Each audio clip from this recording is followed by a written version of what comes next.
All right, welcome back to part 3 of Gail's custom birthday watch. I finally reached the point where the cat stopped farting and wrecking our videos, and we had to start over again because she's just in need right now, and needs so much attention right now. As you can see, she's very needy and kind of like screwing our video up. But anyway, so I got both movements done, and we started them up today. And the next step of this process is now we're going to put them on the time machine like you would do with anything like you rebuild with a carburetor. You have to tune it now in order for it to get the ultimate so that it keeps very good time.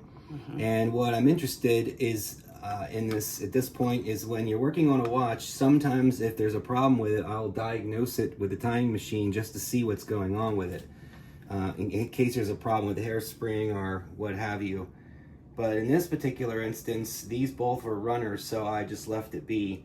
Because I'm curious to know is when I overhauled the watch, I put the balance back in, whatever the tune was from the last watchmaker, which who knows that is, he could have been before I was born. We're going to put it on a time machine and see where the last guy left it and how he tuned it, and we're going to get a pretty good idea of how accurate it is. Just in that fact. So what I'm going to do is we're going to take Gail's off the movement holder, and this is done without the automatic mechanism when you tune it. And then you can see the other side. I fixed the 17 for Gail. I put a little teeny bit of paint there and got a Sharpie and it looks great. Winged it, but it's pretty good. It's better than it was, but the date well's really nice. Yeah, it is. And then I had to change the spring around for the calendar because this, like, if you watch the other videos, this is a instant. Wait, how do you try to say that? Instantaneous date change. So now we're gonna put it in the time machine. And if you guys ever watch 60 Minutes, you remember the pocket watch or the stopwatch that used to run. It kind of sounds like that, doesn't it? Sure does. So what this is doing here is this is telling us exactly what's going on as far as what the tune is. And you can see here is 18,000. So 18,000 beats per hour. Cool. So it's slow. It's not a fast running watch like a high beat, but right. And you can look here. This is the beat error. And you can see this thing is way out in left field. Whoever was tuning on this did an awful job. It was losing time. So I don't know how the heck they even probably wore the watch, but this can't be more than 1 millisecond. So you can see it's 3.4. It's way out of whack. And then the farther out the beat area is, the farther the lines will go. Because each tick you're hearing is the palette going back and forth, and that's what is leaving a trail of marks to tell you which way it's going. It's going down, so you've got minus 30 seconds, and then you can see how wide apart they are. So now what I'm going to do is I'm going to go in there, and I am going to, I noticed this, I'm going to make a little adjustment here, and then you'll notice on the machine the beat error is going to start improving as I'm tuning. So I'm going to be making a little more adjustment. Now you can see that the watch is slowing down, but the beat error is coming in. There's 2.5. And that's looking pretty good. Yeah, 1.7. And now we're going to speed up the watch slightly.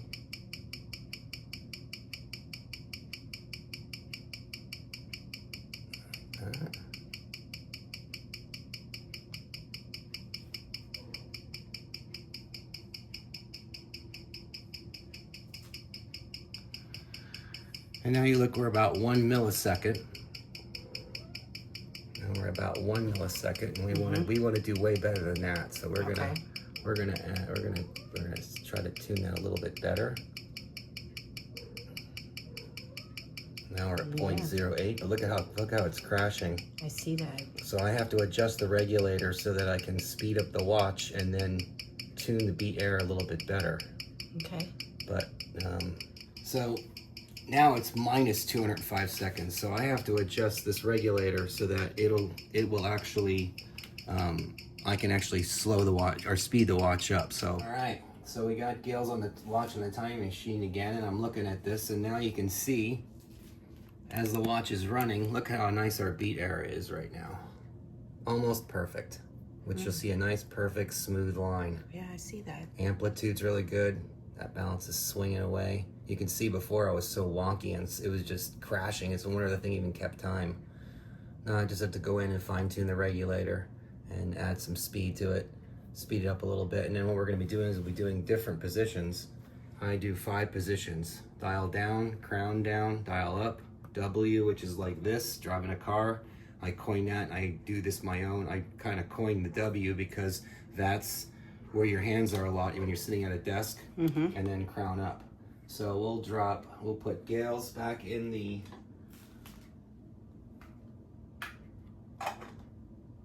and we'll get mine out, and let's just see how this one looks. This one's got a black date wheel. I switched mine out to a black date wheel, which looks pretty cool. Yeah, it does. Yeah.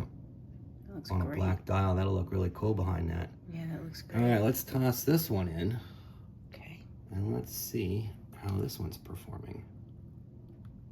So whoever worked on Gail's last, they did a real A real wingding of a job. it wasn't very good. All right, so let's look over here. Mine is plus 60. Look at that. So let's tune on mine a little bit, see if we can get that beat error in a little bit better. Try to slow the watch down a little bit here. You can see it starts to drop. And then we're tuning the beat error. We're pulling those lines a little bit closer. And this is just kind of a rough tune here, just to see how everybody's doing, but Right. plus 12, we could get a little bit better than that. See if we can get it a little better than 0.4. And this is the thing, the distance it takes to adjust that is so small. Plus 6. Look at that, it's starting to come in now. Yeah, that's very good. We're almost there. I mean, even the finest little adjustment can throw that. And that's pretty much the tuning part. I'll just leave that there for now, but Okay. we're in the ballpark at this Yeah. point. I'm gonna fine tune that a little bit better. Got good amplitude. I can adjust mine. So that's what we got. Now from here, once we get these tuned, then we're gonna be starting to recase them, and then I'm gonna start working on the hands. Super. So we're getting close. This stuff kind of takes a lot of time. And then like we promised, we were talking about divers watches. We brought some examples out here to show you guys. Here, this is the case that Gail's watch is going into. You can see how big it is. And we were talking about depths. And of all the divers I own, this one is 1,000-footer. Wow. That's 1,000-footer right there. This was mid 1960s. You can see that the case is a lot smaller than the other one. But this Dacor is a really interesting story. If you guys care to look it up, was started by a World War II, and I think a Navy veteran. When he got out of the war, he borrowed money from his mom and started Dacor Diving Company. And this was a watch that he had the Swiss commission for scuba diving. So you can best believe that if this thing was tested for 1,000 foot, I don't even think Rolexes were tested to 1,000 feet back in the day. Wow. But it's just fantastic. It's really thick crystal. I mean, 1,000 feet is something to contend with. Right. I mean, look at the back of the case back. It's just, looks like a giant vault. Oh, yeah. Of all the divers watches I've ever worked on in my career, this watch has the thickest, largest case back gasket I've ever seen in my life. It is like 3/16 of an inch wide. It takes up the whole space from the edge of the case all the way to where you put the tool in and take the back off. Wow. And this watch is using the same movement as the Arnex. Just Super fantastic. Cool. Yeah, it is such a cool big watch. light bezel. Yeah. Yeah, these are pretty valuable. Yeah, that's a really awesome watch. Yeah, that was something back in the day. You got to think mid 60s to early 63, 4, somewhere in there is when this came out. And these are really rare. And if you try to find one, they're pretty impossible to find. But the reason why I even have this watch is because when I was in watchmaking school, they used to give us watches to polish, to practice on. And I got this case, and I didn't want to polish it because I knew it was special. It was a complete case, but it was it was missing the dial, the hands, the move. It was gutted out. There was just the case. So I decided that when I saw Dacor on the back, I'm like, that's really cool. I got to go research this and see what it's all about. And I ended up finding this on eBay. It had water damage. It had some water got through the crown and rusted the stem off. I literally pulled the crown out and the stem was still stuck to it, but it was rusted. Wow. And this movement I had to actually soak in industrial penetrating lubricant just to get the screw out to take it apart to fix it. Wow. Yeah, but then this one, like I said, these small dials are really hard to get. This is like a 24.5 millimeter dial. So I had this watch for 15 years, and it wasn't until recently I ended up finding a dial for it, and then I bought a handset. I bought a Technos Superchron, which you'll see more of the Technos Superchron down the road, but I used the hands off of it, and the dial I bought from a guy in Switzerland, and then the movement holder came out of a SEMA, was it a SEMA Ultra Speed? So it all worked out. It just took many years to even find a dial to go into it, but now it's a working watch that is kind of neat when you compare. Yeah, it's pretty cool. You know, like you have options. They're Right. both 1,000-foot depth cases, but this watch originally was only good for 330 feet, but pretty cool when you got options, you know? Yeah, they're both Bakelite awesome bezels. watches. Yeah, they're really something. Yeah, they are. That's something you just don't find. You can go try to search these out, but can you find a Dacor? I don't know if you could even find one anymore. I mean, you might be able to find one, but you're gonna pay big bucks for it. And then this one here,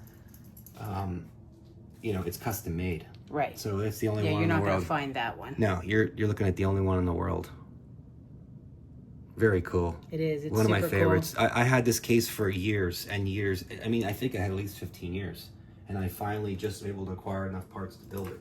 And then our one last thing here on part 3, our bonus section. This is a ladies Dacor. This is not new old stock, but it's damn close. Yeah. It's been worn, but not much. And this is what the original band looked like. It was Tropic Strap. Yeah, I love those. Yeah, these are really cool. But it's a ladies version of this one. So I got the set. I think I have a picture on the internet. I found a picture on the internet that has the prices of these when they were new, and they were $80 in the 60s. In the 60s. So I did some currency conversion. It comes out to over $1,000. So imagine spending $1,000 on a diving watch. You were serious. Yeah. And then you could count on the fact that 1,000 foot, I mean, you ain't getting anywhere near that. No. Everything was imploding when you got to that far. But Yeah. the fact that I had the ladies' version of it and the man's version, it's one of those things that they keep them as a set. Yeah, it's super cool to have the set. Yeah. So. Yeah, they're really neat. So next time you see us with these, we'll be getting the watches, or getting the dials on and cased up. And then the crystal showed up yesterday for it. Awesome. Yeah, the crystal we're going with is well, I'll tell you what, let's wait till the next video and then I'll show you what crystals we got for it, because they're fitting for the watches. But super.